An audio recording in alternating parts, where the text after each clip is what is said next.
India launched a surprise airstrike using its advanced Rafale jet, aiming to showcase dominance over Pakistan. The mission was intended to hit what Indian officials claimed were threat zones near the Pakistan border. But Pakistan's air defense system had already detected the jet before it could enter deep into airspace.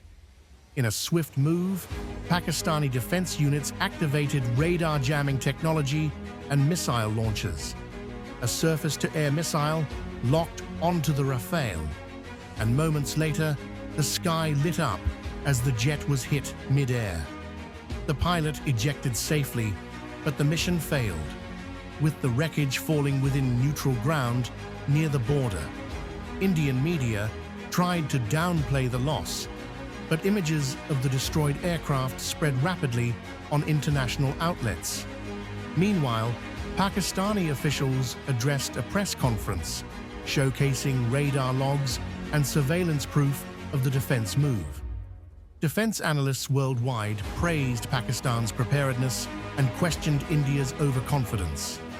As the smoke cleared, one thing became clear. Pakistan's defense had not only held, but humiliated an expensive attack. Subscribe for more amazing videos.